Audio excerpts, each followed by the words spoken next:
Paz do Senhor Jesus a todos vocês, juniores, adolescentes do Senhor Jesus, e irmãos e irmãs que estejam aí do outro lado, que o Senhor possa abençoá-los nesse dia. Sou grata mais uma vez por essa oportunidade, por vocês estarem aqui.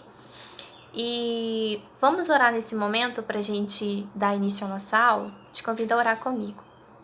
Senhor, muito obrigada, Senhor, por esta oportunidade. Muito obrigada, Senhor, por mais esse dia de vida. Obrigada, Senhor, pela sua graça e pela sua misericórdia. Que o Senhor possa tomar este momento nas tuas mãos, Senhor. Que todos os impedimentos possam ser repreendidos. E que os meus irmãos, Senhor, possam receber da sua palavra, possam ouvir a sua voz neste momento. Em nome de Jesus. Amém. Pois bem, a aula de hoje eu creio que ela vai ser um pouco mais rápida do que a aula passada. Porque hoje nós vamos finalizar a parábola do trigo e do joio, né? Semana passada, relembrando os juniores, a gente viu semana passada sobre essa lição número 2, o título Parece, mas não é, que é sobre a parábola do trigo e do joio. O texto bíblico base é o Evangelho de Mateus, capítulo 13, a partir do versículo 24, né? E é uma parábola contada pelo Senhor Jesus. E hoje nós vamos finalizar, portanto, essa parábola. Vamos fazer algumas reflexões sobre esses ensinamentos do Senhor Jesus durante esta parábola. Lembrando que você que estiver sem a sua Bíblia, pegue sua Bíblia, por favor, tá? E aí, nós temos, eu espero que vocês se lembrem da parábola, né? Lá do proprietário, se lembra do proprietário do campo? E esse proprietário representava quem na parábola? Representa quem? Representa Deus, né? O campo vai representar o mundo na parábola. O trigo representa os filhos do reino, que são convertidos verdadeiramente por Deus, pelo Espírito Santo. Os filhos do maligno são aquelas pessoas que ainda estão sob o domínio do mal, não foram libertas ainda. E a gente tem o trigo, o joio, né? O joio parece muito com o trigo, mas é diferente. Ele é uma erva daninha, que ela é perigosa, venenosa. Aí esses dois, eles só são separados na plantação durante o período da colheita. Vocês se lembram disso? Que o dono fala, o proprietário fala, vamos esperar até a colheita para a gente separar. O joio vai para o fogo, vai ser lançado no fogo. E aí esse fogo representa o inferno. E o trigo, que são os filhos do reino, vão para o celeiro de Deus, vão para o céu, né? E aí nós vamos fazer algumas reflexões agora sobre esses ensinamentos. E a gente vai ler alguns versículos da Bíblia com base nessas reflexões, tá?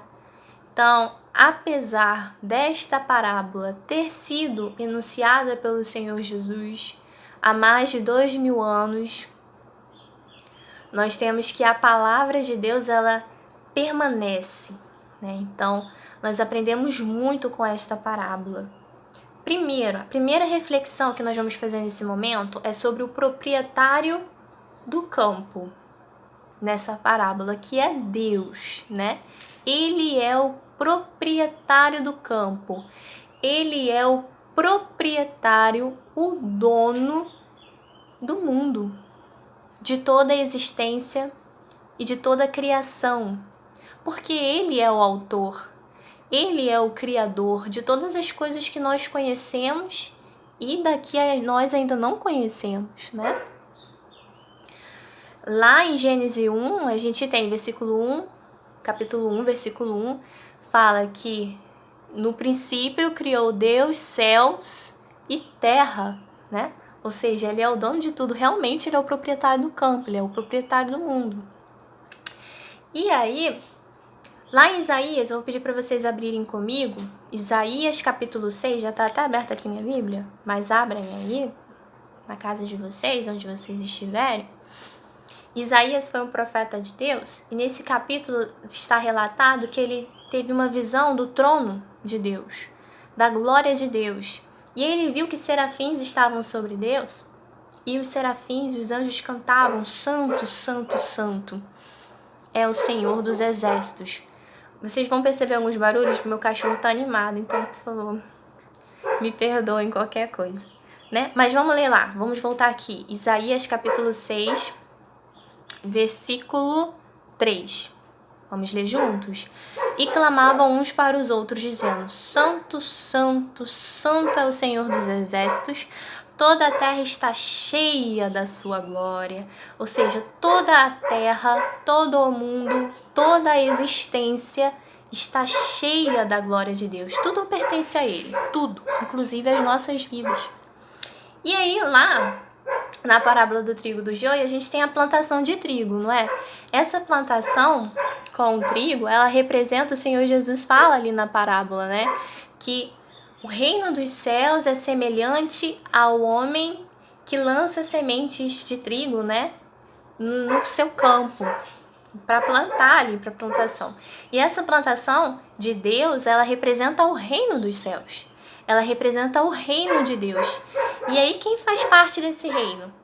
O soberano, que está acima de todos, que nós já vimos, o proprietário, é o próprio Deus. Seu Filho Jesus, o Espírito Santo. E aí, quem faz parte desta plantação são aqueles que têm um encontro com o Senhor Jesus, se convertem porque o Espírito Santo trabalha no coração da pessoa, que ela se arrepende. E aí o Senhor Jesus, ele lava ali o coração, lava a pessoa, purifica de todo o pecado, de toda injustiça. E aí nós somos feitos, portanto, fazemos parte, temos legalidade no reino de Deus, nesta plantação lá da parábola. Só que no meio desta plantação e ao redor desta plantação no mundo está o inimigo da igreja, o inimigo de Deus. Você lembra lá da parábola do inimigo que lançou as sementes do joio? E a gente já sabe quem é, né? Esse inimigo é o diabo. E aí o diabo, ele está ao nosso derredor. Em 1 Pedro, vamos abrir lá? 1 Pedro, capítulo... Deixa eu só ver aqui. 1 Pedro, lá no finalzinho de 1 Pedro.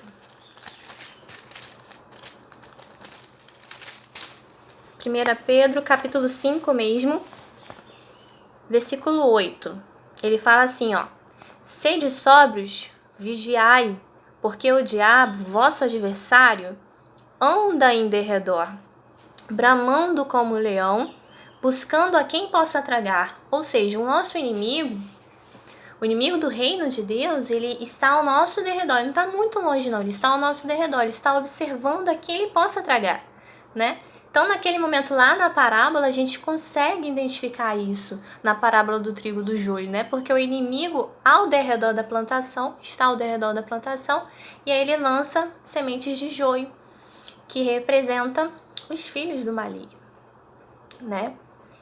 E aí, portanto, temos aí essa segunda reflexão sobre o inimigo estar ao nosso derredor, que devemos vigiar, para que não venhamos ter as nossas vidas, a nossa fé tragada pelo mal.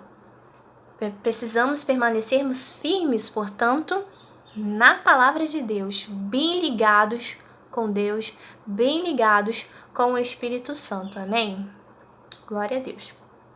E aí, nós temos lá na revista de vocês, nessa seção aqui, ó, fique ligado. Tá? Então tem a página da revista dos professores é diferente, mas tem aqui em cima esse título, Fique Ligado. Nós vamos ler um trecho dessa página aqui, vamos ler juntos. Vocês que tiverem com a revista, claro, quem não tiver, só escuta e presta atenção. Aqui no iniciozinho dessa página, tá assim, ó: É interessante refletirmos que o diabo lança sua semente de noite, ou seja, ele vive escondido nas trevas.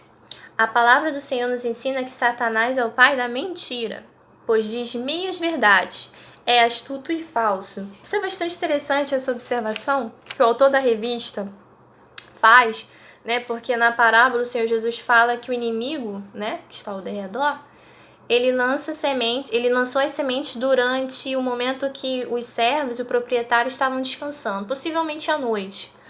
E aí o autor faz essa observação interessante, né? Que o inimigo, ele é astuto, ele trabalha ocultamente, né? E vive escondido nas trevas. E é o pai da mentira, porque quando o inimigo lança o joio no meio da plantação do trigo, ele acaba trazendo o quê? Para aquele prejuízo e engano, confusão, porque o joio parece com o trigo. Isso traz certa confusão, né? E esse é o papel do inimigo mesmo. Enquanto o nosso Deus, vamos lá, vamos continuar lendo, ó. Depois desse parágrafo que a gente leu, Deus, ao contrário, age às claras, como a luz do dia. Não há nele mentira ou falsidade. O nosso Deus, ele é a própria luz. Lá no livro de João, ele fala sobre isso, né? Sobre a luz que veio para os homens, a luz do mundo, que é o Senhor Jesus. E ele, ao contrário do inimigo, que é o pai da mentira, lá em João também ele fala, o Senhor Jesus, eu sou o caminho, a verdade e a vida. Amém? Então essa é mais uma reflexão que nós temos desse ensinamento do Senhor Jesus. E aí, já quase caminhando para o final, tá? Eu vou pedir para a gente ler, continuar lendo aqui nessa mesma parte, fique ligado. Só que o parágrafo que inicia assim, ó, o trigo representa, tá? Então, nesse parágrafo, o trigo representa, o autor ele vai falar sobre como que o trigo é, né? O que o trigo representa, que representa os filhos de Deus, como a gente sabe, mas como que é esse filho, o filho de Deus, o filho do rei, né? O trigo representa aquelas pessoas que verdadeiramente aceitaram Jesus em seus corações e que buscam viver em santidade. Quando elas erram, logo oram a Deus, pedem perdão e mudam suas atitudes. Podemos ver o amor de Deus refletido no olhar e nas ações dessas pessoas. Ou seja, essas pessoas são convertidas verdadeiramente por Deus. Essas pessoas buscam a santidade, ou seja, se separar das coisas que entristecem a Deus e se aproximar do querer e da vontade de Deus, daquilo que lhe traz alegria. Tá? Essas pessoas, elas não são perfeitas, né? Nós não somos perfeitos, nós somos humanos. Então, de vez em quando a gente erra, só que quando a gente erra, é muito importante que nós venhamos nos arrepender dos nossos erros e nos voltarmos para Deus pedindo e clamando pelo seu perdão. E o Espírito Santo, quando presente em nossas vidas, ele aponta exatamente para este erro, exatamente para este momento que nós estamos entristecendo a Ele e a Deus. E aí gera aquela comoção, aquele arrependimento dentro da gente. E a gente se volta para Deus. E aí eu vou pedir para vocês abrirem comigo, lá no livro de Gálatas, capítulo 5, versículo 22, em que nós vamos ver mais um pouco sobre as características das pessoas que são trigo, que são filhos do reino. Vamos lá, Gálatas 5, 22. Mas o que essas pessoas possuem? O fruto do Espírito é caridade, gozo, paz, longanimidade, benignidade, bondade, fé, mansidão, temperança. Ou seja, as pessoas que são de Deus, que são convertidas pelo Senhor Jesus, elas aprendem essas coisas do Espírito Santo, do fruto do Espírito Santo. Então, ao decorrer do tempo, o Senhor vai ensinando essas coisas pra gente e a gente vai aprendendo. E aí a gente vai correspondendo ao trigo da parábola. Já os filhos do maligno, vamos voltar lá para a revista, ó. Depois desse parágrafo que a gente acabou de ler. Já o joio, vamos lá, representa aqueles que, apesar de frequentarem uma igreja e ouvirem a palavra de Deus, permanecem com seus corações frios e endurecidos. Alguns até fingem que são convertidos ao Senhor, conhecem a Bíblia, cantam, oram, porém não obedecem à palavra. Suas atitudes não glorificam o nome de Jesus. Ou seja, esse é o joio, né? esses são os filhos do maligno, são aquelas pessoas que estão ali no meio do trigo, né, no meio dos filhos do reino, mas elas não se converteram ao Senhor Jesus. Pelo contrário, elas têm em seu interior um coração duro, um coração difícil, né? E às vezes elas parecem muito que são de Deus, cantam, falam bem, mas só Deus que conhece o nosso coração sabe que ocultamente só Ele e Deus ali, Ele sabe o que aquela pessoa faz não é da vontade de Deus. E a gente vai voltar novamente, se você não tiver fechado sua Bíblia, lá em Gálatas capítulo 5, e agora a gente vai ver que um versículo que vai falar e é compatível com esses filhos do maligno, né? Com esse joio. E aí a gente já vai falar, em vez do fruto do Espírito, que os convertidos a Deus possuem, tendem a possuir, essas pessoas, filhos do maligno, elas tendem a estar sobre o domínio ali e fazerem as chamadas obras da carne, que Paulo vai falar aí no capítulo 5 de Gálatas, a partir do versículo 19. Vamos ler? Porque as obras da carne são manifestas, as quais são prostituição, impureza, lascívia, que significa sexualidade, idolatria, feitiçarias, inimizades, porfias, emulações, iras, pelejas, dissensões, heresias. Aí Paulo continua: invejas, homicídios, bebedices, glutonarias, que é aquela pessoa que tem um apetite ávido, come muito, é viciado em comer, e coisas semelhantes a estas, acerca das quais vos declaro, como já antes vos disse, que os que cometem tais coisas não herdarão o reino de Deus.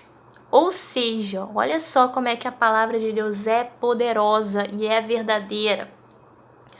O Senhor Jesus falou que o joio vai para onde? Que é os filhos do maligno. Vai para onde naquele dia do juízo final? Vai para o fogo, vai para o inferno.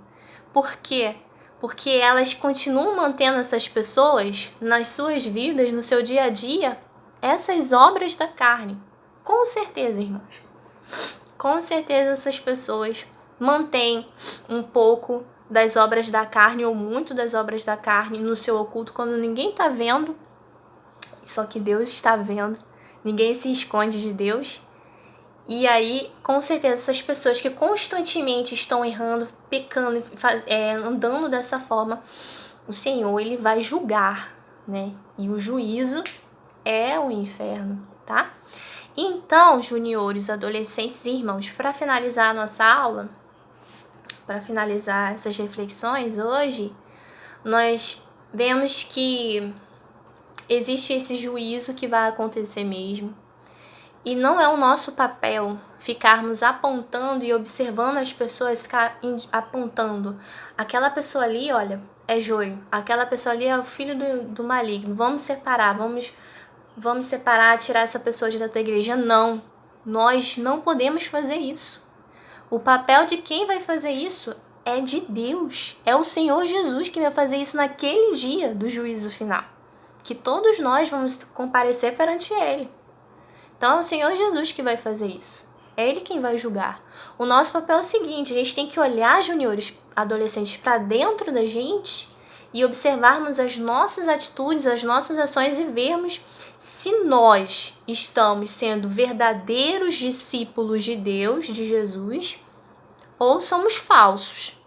Se nós estamos parecendo ser cristãos, mas verdadeiramente dentro da gente nós não somos. Então a gente tem que olhar essa aula para nós refletirmos, para a gente olhar para a gente, para as nossas obras, aquilo que nós estamos fazendo e ver se nós somos trigo ou joio dentro da igreja.